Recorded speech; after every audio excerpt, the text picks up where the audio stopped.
Obrigado, Chico. Então, deputado Chico D'Angelo, também do PT.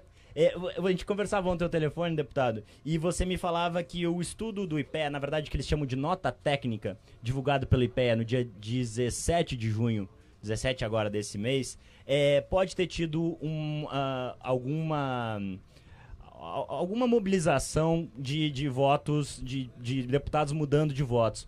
Porque me parece que foi o estudo, pelo menos, que apresentou nos últimos anos, números mais contundentes em relação... A gente até tem depois para mostrar, durante o dia, não vamos perder tempo que vocês estão aqui, mas que coloca ali que as principais internações, que a principal medida socioeducativa adotada hoje em dia é a internação.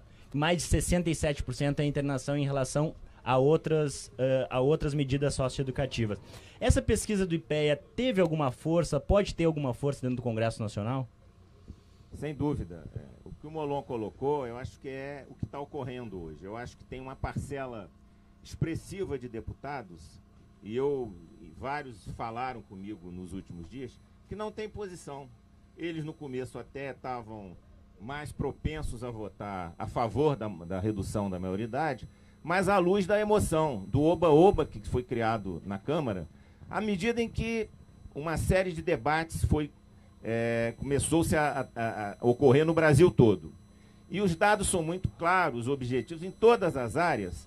Alguns parlamentares começaram a fazer uma reflexão e ver que é uma medida inócua, e até aqueles, porque todos nós queremos enfrentar o problema da violência. Então, a discussão se dá dessa maneira.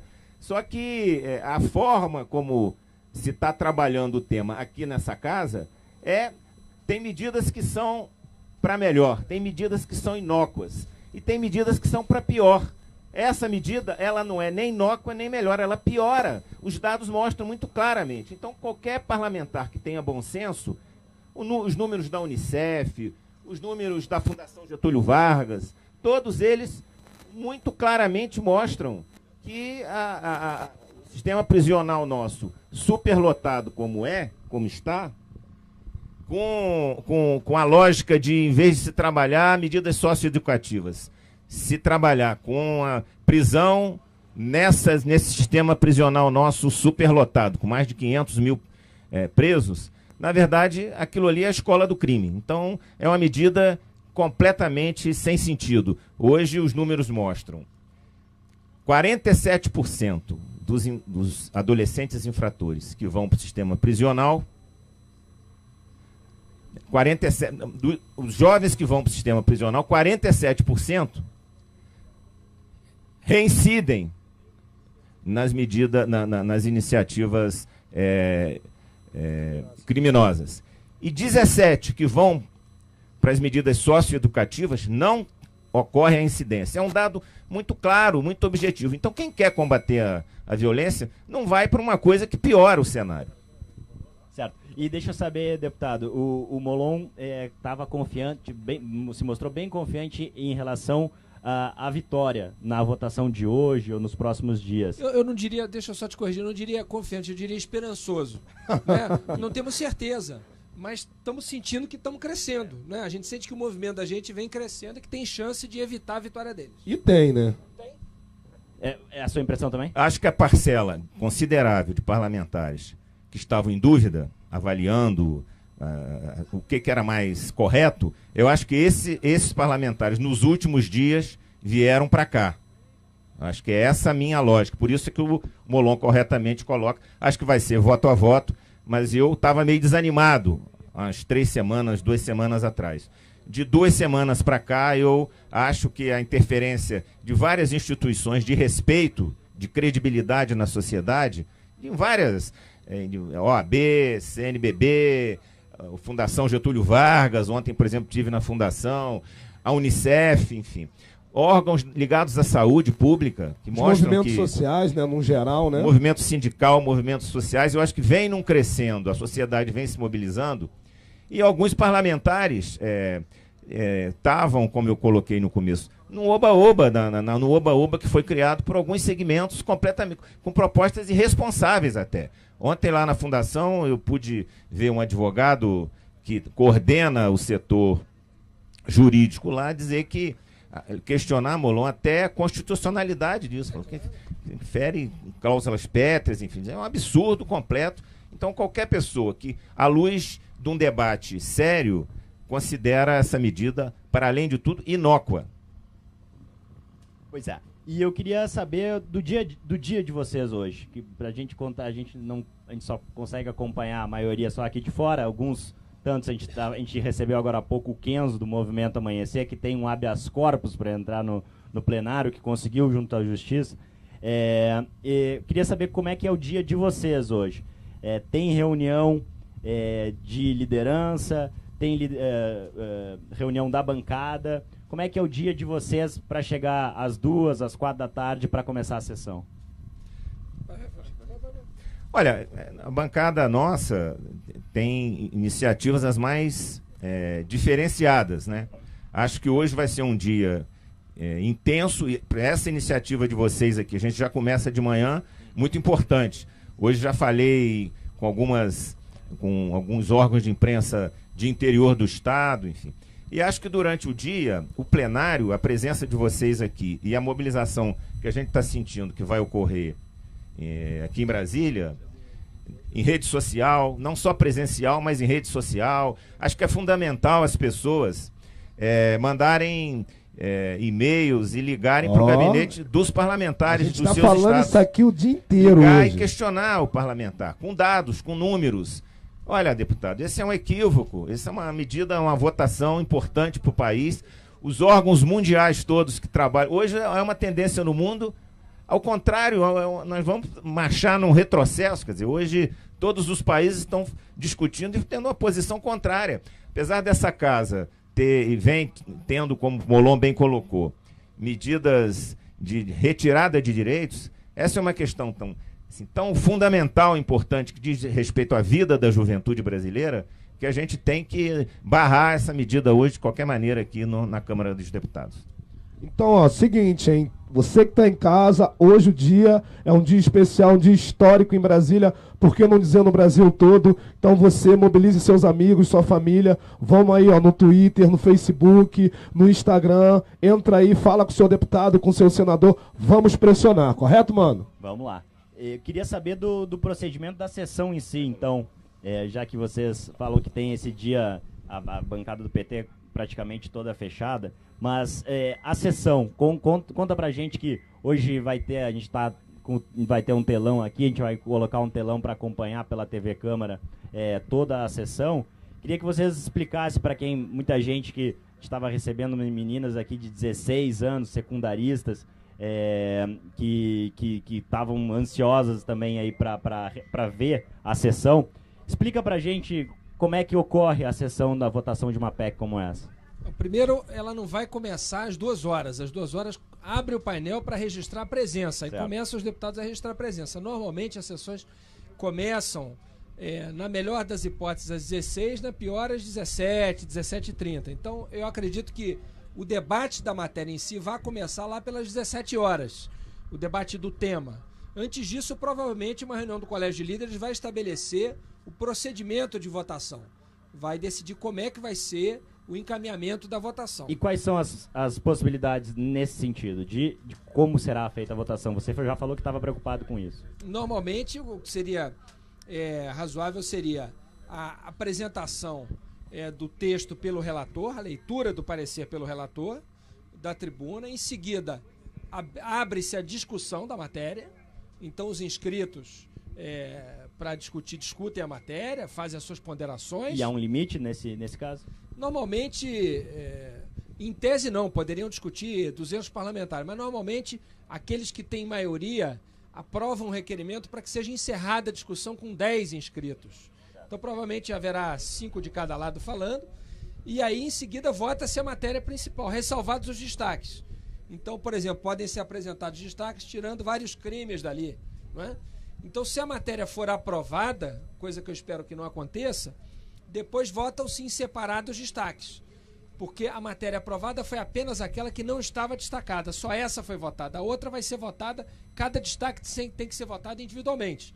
Então, se alguém tiver um destaque apresentado para retirar o crime de tráfico de entorpecentes, ele será votado depois. Permanece no texto ou não? O crime de lesão corporal seguida de morte permanece no texto ou não?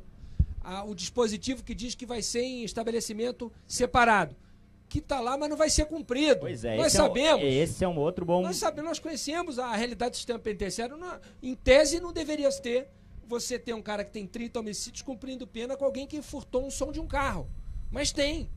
Esse é o Brasil real. Então, eles dizem, mas está lá que vai ser cumprido separadamente. Mas, na prática, isso vai ser letra morta. E como é que vão cumprir isso enquanto não se constroem supostamente estabelecimentos separados? Vai ser Boa onde? pergunta. Porque não Porque isso vai demorar 2 ou 3 anos para construir? Onde eles vão ficar? Sendo otimista, né? Sim. Então, e não seria construído. Nós sabemos que não seria construído. O que eles querem, eles deviam ser honestos e dizer: o que nós queremos é botar no presídio comum. Que é isso, no fundo, que se quer. Mas se no texto da lei do relator Lessa está escrito que é obrigatório que o cumprimento dessa pena não seja nem junto com os menores entre 12 e 16 anos e nem com os adultos acima dos 18 anos, teria brecha para o menor entre 16 e 18 anos que cometeu os crimes que estão previstos no texto, cumpram em presídios comuns, em presídios normais de adultos? Em tese, não. Mas eu acho que é o que vai Mas acontecer. na prática é o que vai ocorrer. Em tese, não deveria. A lei maior que a Constituição estaria dizendo que não pode. Mas nós conhecemos vários dispositivos da Constituição que não são respeitados pelo próprio poder público. Tem vários, eu posso citar uns 10. Então, o fato de colocar no texto da Constituição, lamentavelmente, não garante isso aí é triste, que isso né? vai ser cumprido. É muito preocupante. Tá no papel, mas não tá valendo o que tá escrito, né? É isso, infelizmente não está. Então depois nós teremos os destaques e depois dos destaques está encerrada a votação, ela tem que ser repetida na Câmara depois de 5 sessões, tem que ser votada em 2 turnos, a não ser que nós a rejeitemos. O que é importante é nós fazermos, eu dizia, Chico, antes de você chegar, uma única votação. Ou seja, não pode ser aquela história de ir votando até ele ganhar. Porque o presidente da Câmara fez isso no financiamento empresarial. Votou uma, não ganhou, votou outra, aí ganhou. Não pode, tem que votar essa. Se ganhou, vai para os destaques. Se rejeitou, acabou a votação. Se não alcançou 308, tem que arquivar e acabou a votação. Essa que tem que ser a nossa luta. Certo. E há, deputado Chico, alguma preocupação de como o presidente da Câmara pode lidar com essa sessão, pode controlar a sessão? Existe uma preocupação do PT, principalmente, de como o Eduardo Cunha pode levar a sessão? Sua? Então, preocupação sempre há. Mas nós temos experiências, o Molon colocou bem aqui, de algumas vitórias surpreendentes que tivemos. Evidente que uma delas, que é a questão do financiamento empresarial, houve um golpe depois da madrugada até o dia seguinte, que ele colocou uma nova votação. Mas a tendência, se a gente ganhar com o conjunto da sociedade acompanhando como está essa votação, eu acho, como teve um desgaste muito grande, né, naquele golpe que foi dado na questão do financiamento empresarial, eu acho que o fundamental é a gente ganhar a primeira votação. Por isso é que até o início dela, porque essa questão, ela não diz interesse só aos parlamentares progressistas, ela diz interesse, como o Molon bem colocou, a todos os parlamentares. Tem setores do PSDB e do próprio PMDB que eu sei que já estão comprometidos com a não aprovação da maioridade penal. Tem profissionais médicos do PMDB, pediatras, as pessoas que lidam com o tema com seriedade não estão defendendo essa posição. Então essa questão, ela não diz respeito a ser de conservador, de esquerda, liberal, ela é uma questão humanitária, ela é uma questão que diz respeito à juventude brasileira. Então mesmo nesse cenário dessa onda conservadora que nós estamos vivendo no mundo e no Brasil, essa votação, ela extrapola essa questão ideológica. Ela é uma questão muito importante. Por isso que setores até liberais, mas sérios, comprometidos com a vida, estão contra essa medida. Até porque também, até quem quer realmente, de verdade, enfrentar o problema da violência, quem é sério, sabe que essa medida vai piorar. Então é uma maluquice a votação da redução da maioridade penal. É isso aí, o futuro do Brasil contra a redução da maioridade penal. A gente está aqui diretamente de Brasília, ao vivo, na internet. A galera do Amanhecer contra a redução. os deputados aqui representando e falando, né, sobre a redução. Não é isso, Caetano? E o deputado Alessandro Molon, do Marco da Internet. Exatamente. Cara nosso. Já está se despedindo aqui. A gente agradece bastante e boa Obrigado. sorte aí na Obrigado, na deputado. votação. Nós vamos para lá para articular contra essa proposta e vamos sair daqui tarde da noite, mas se Deus quiser, no fim do dia a gente passa aqui para comemorar a derrota dessa proposta. Uou. Um abraço a todos e vamos à luta. Faz pressão de lá que a gente vai fazer pressão daqui. Maravilha, pessoal. Um abraço. Valeu, valeu. Abração. Um abração. Vamos ficar mais um pouquinho? Tá bom. Queria, a gente pegou a conversa, já estava na metade, você considerou os pontos que você é contrário à proposta. Mas eu queria perguntar um ponto específico.